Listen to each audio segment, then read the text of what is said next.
Second Amendment, gun control. You've been on the NRA's board since '95, and this is a subject that you maybe feel more strongly about than any other. I believe that make your case. I believe that a person's moral compass can be determined by how he references free men the right to defend themselves. The Second Amendment is so obvious to me, it's insane that there's an argument.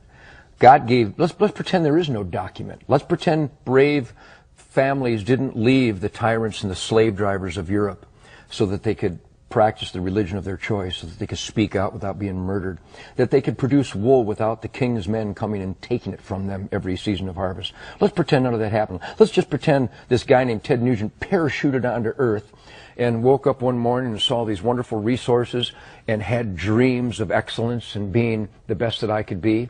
I don't need a document, and I don't need another man to explain to me that I have the right to defend my gift of life.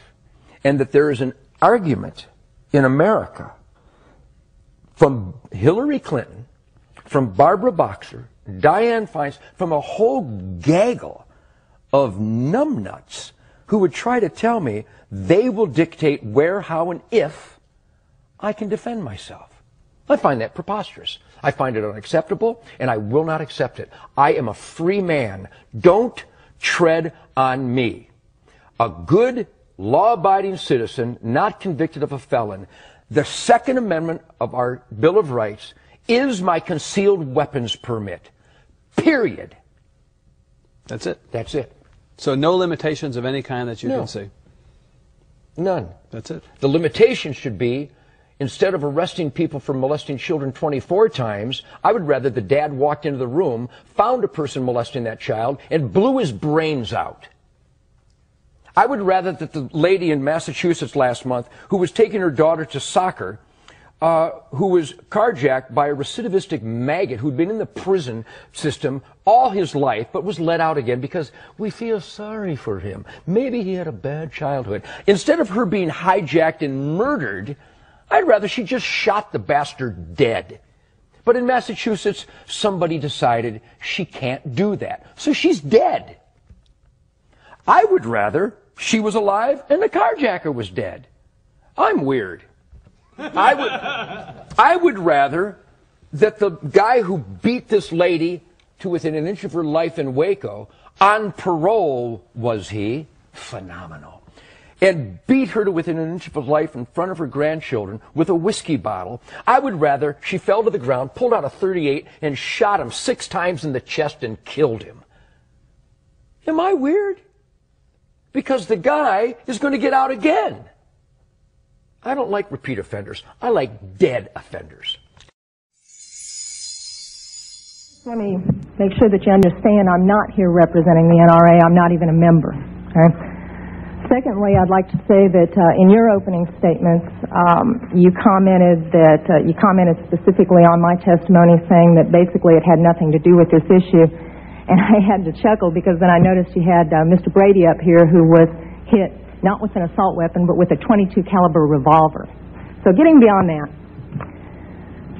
I didn't grow up in a house with guns. I don't hunt. I personally abhor hunting. But I was given a gun by a friend when I was 21 to carry in my purse for self-defense, and I was taught how to use it. A couple of years ago, my parents and I went to a cafeteria in Texas on a bright sunny day. We weren't in a dark alley where we weren't supposed to be.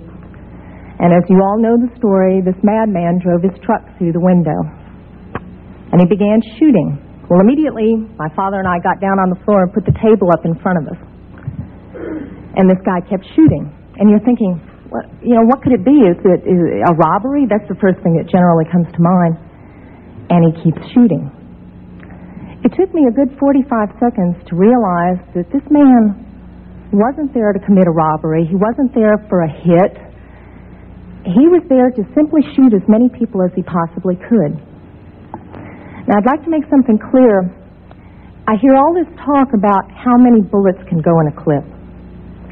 I've been there. I can tell you it doesn't matter. It takes 1 second to switch out a clip.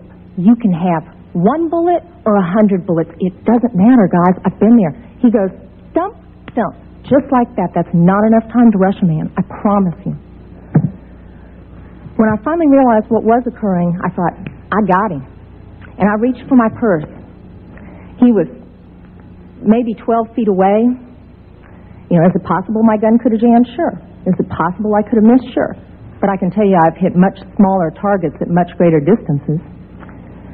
But then I realized that a couple of months earlier I had made the stupidest decision of my life. I took my gun out of my purse and left it in my car. Because as you well know, in the state of Texas, it's sometimes a felony offense to carry a gun in your purse. I can tell you that I'm not mad at the guy that did this. As he continued, it was obvious that he was a madman. My father, at that point, said, I've got to do something. I've got to do something. He's going to kill everybody in here, and he rushed the man. No way. This guy turned, shot him in the chest. He went down, was obviously mortally wounded. For whatever reason, that made the man change directions and go off to my left. Shortly thereafter, someone at the back of the restaurant broke out a window. When I saw what looked like an opportunity to escape, I turned around and I grabbed my mother by the shirt and I said, come on, we've got to run, we've got to get out of here. And then my feet grew wings and I was out the back window. As soon as I got out, I realized that my mother had not followed me out.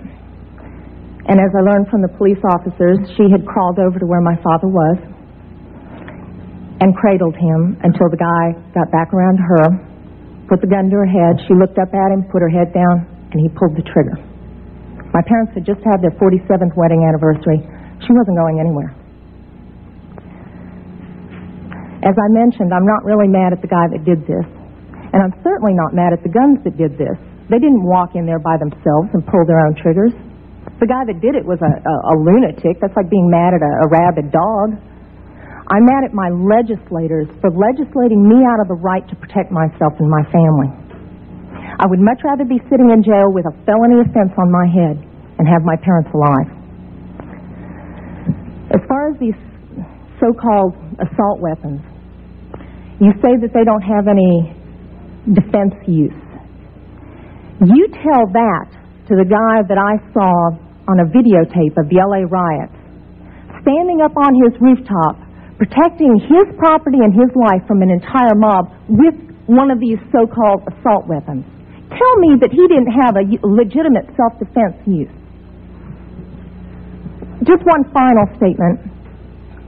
I've been sitting here getting more and more fed up with all of this talk about these pieces of machinery having no legitimate sporting purpose, no legitimate hunting purpose. People, that is not the point of the Second Amendment. The Second Amendment is not about duck hunting. And I know I'm not going to make very many friends saying this, but it's about our right, all of our right to be able to protect ourselves from all of you guys up there.